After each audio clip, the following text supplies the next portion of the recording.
Blast me to Bermuda!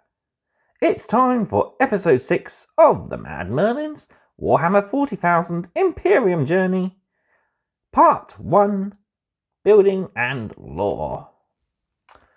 Hello and welcome back to the Mad Merlin's Warhammer 40,000 Imperium Journey.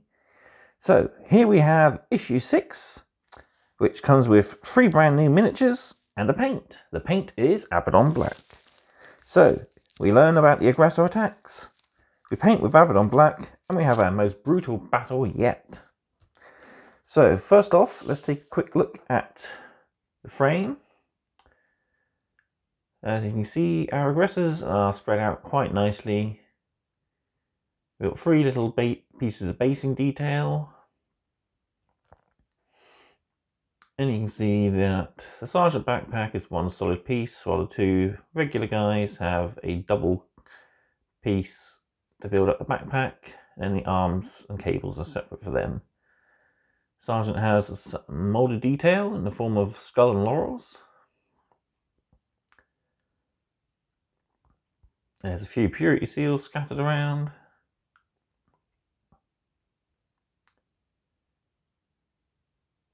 And the Sergeant has a skull on his gauntlet there, and a purity seal on the other side.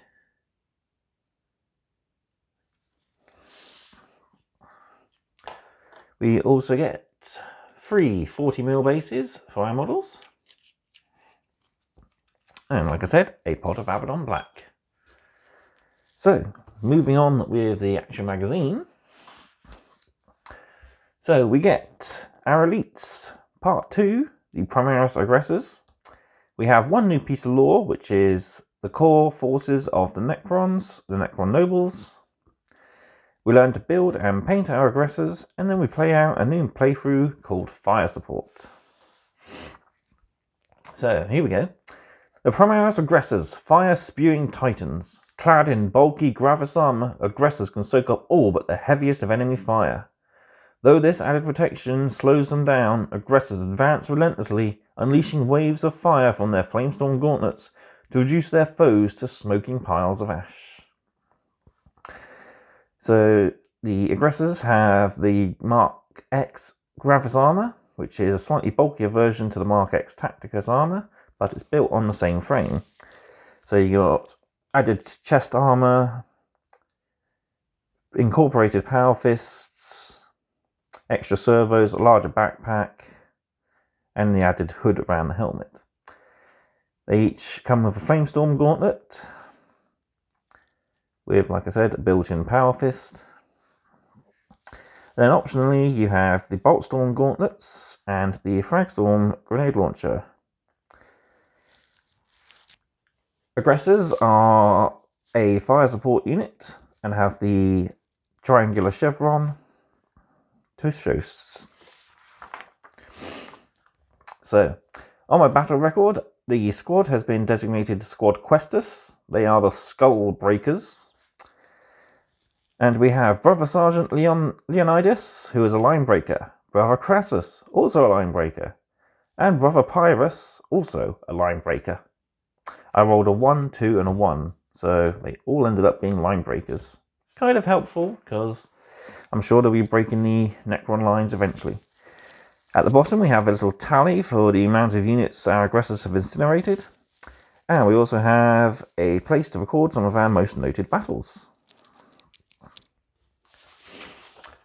So our new bit of lore is a little bit more about the Necron Nobles. So, imperious, arrogant, and power-hungry, Necron nobles seek to restore their dynasties to their former glory. They lead the Necron phalanxes to war, directing vast armies of mindless Necron warriors and canoptic constructs who follow their orders without question. Background artwork is a Necron overlord activating his resurrection orb, repairing damaged Necrons, and reviving them into the battle. So, some Necron overlords are known to be pretty crazy, while others are arrogant beyond belief.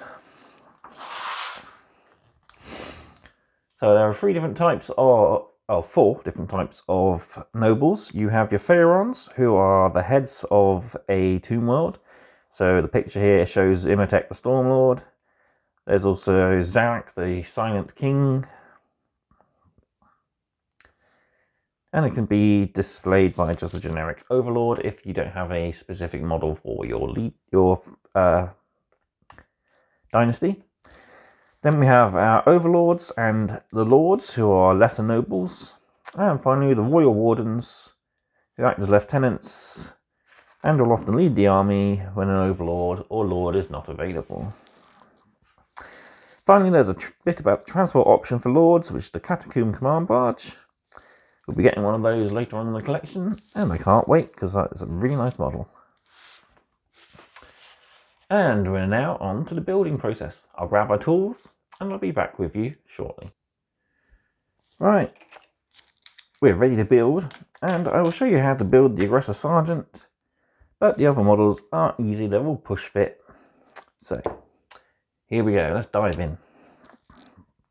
So the first components we need are parts 13 and 11, so his head and the back.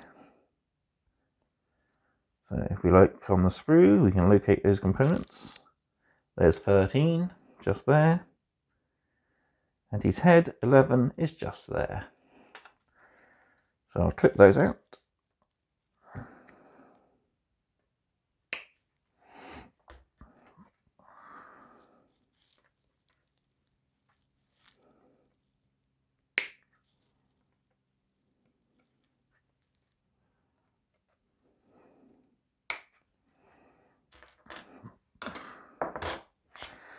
And we can clean them up.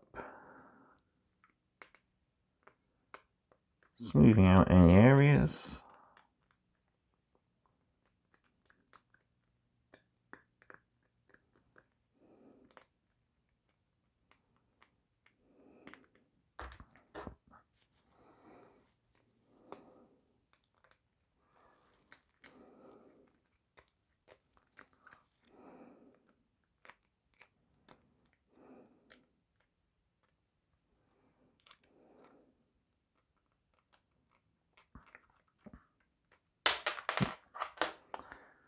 There we go.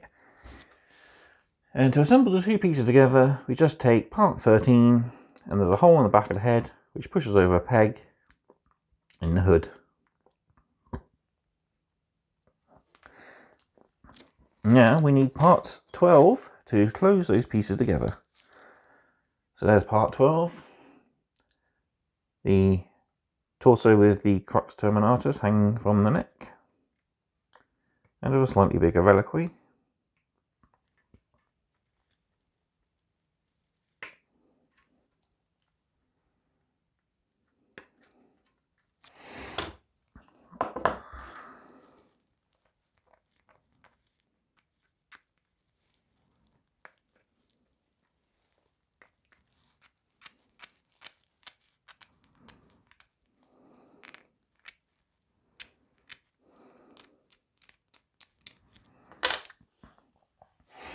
And on the inside of part 12, we have two posts, which go into two holes on the back of part 13.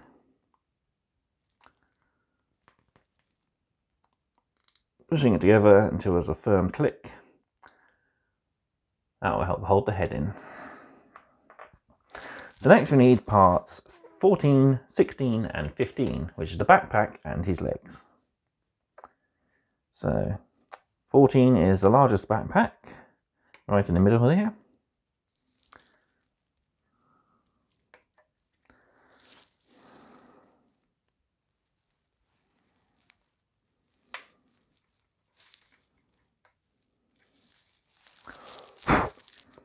Bit of fluff.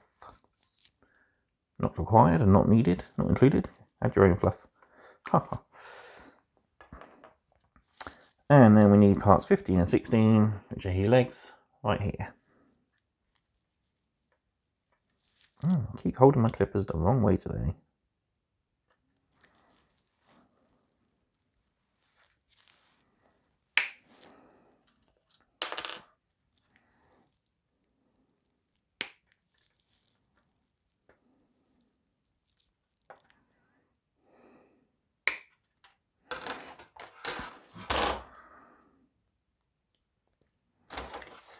Make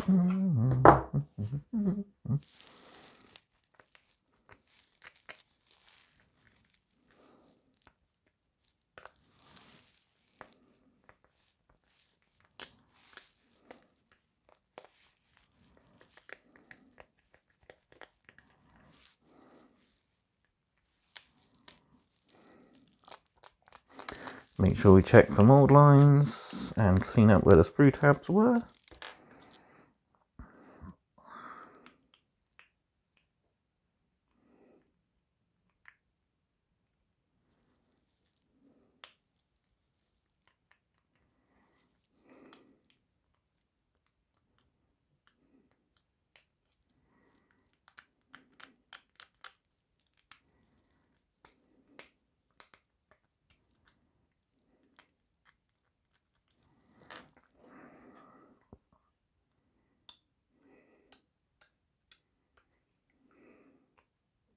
I think I'll zoom in a bit.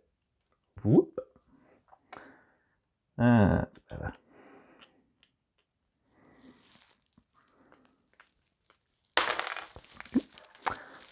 Butterfingers.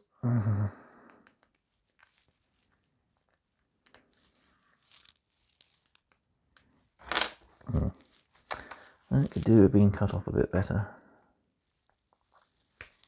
There we go.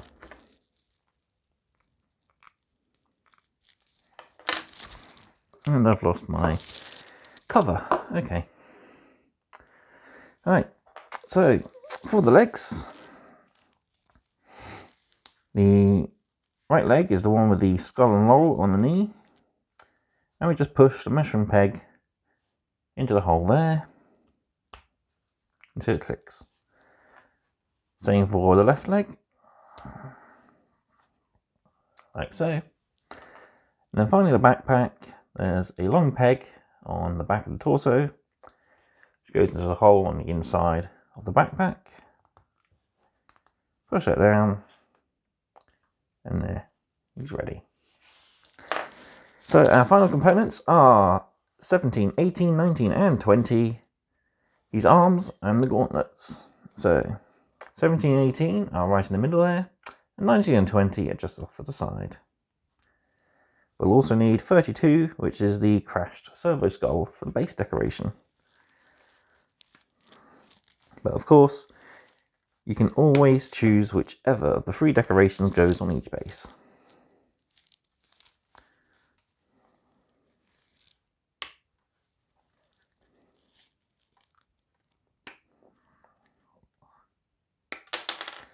So if you've already got a squad of these in your army, and you've built them as the instructions say, you can simply swap over the base details to make them stand out a little, make them all a little bit different.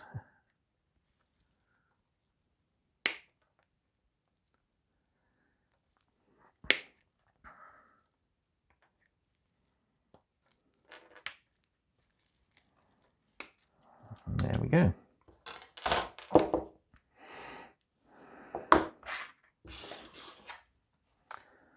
So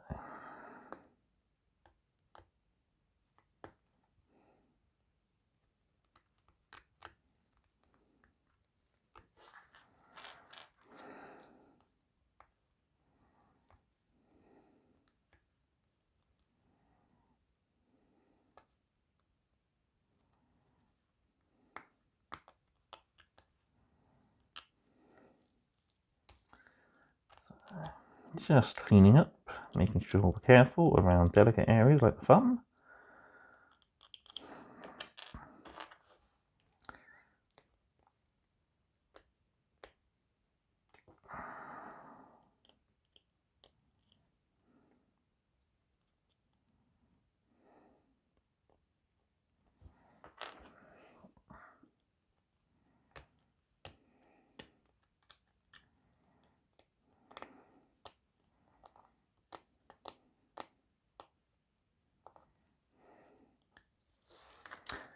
And final gauntlet.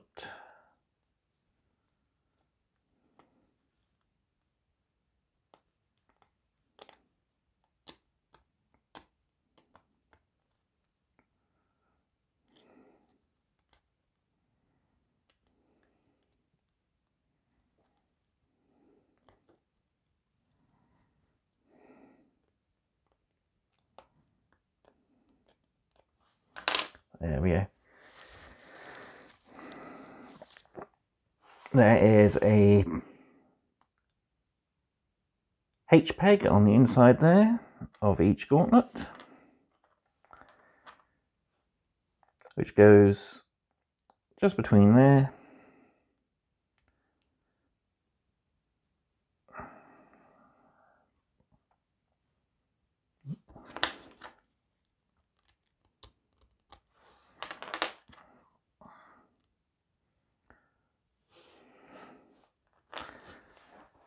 And now we can put our final touches down.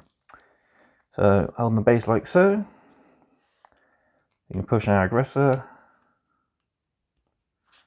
into the one hole, stick our base detail into the other, and simply slot on the arms, making sure they line up with the back of the flamer, like so. Luckily the pegs are D-shaped, so they will fit into the slots snugly and in only one way.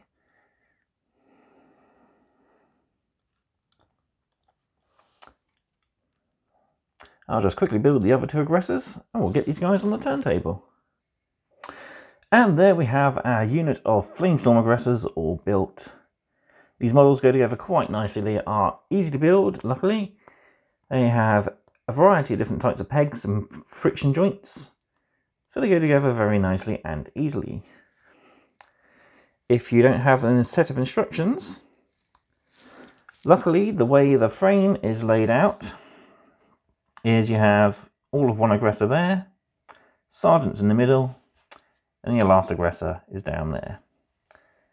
The only things that are differently spaced are the different pieces of rubble. So there we go.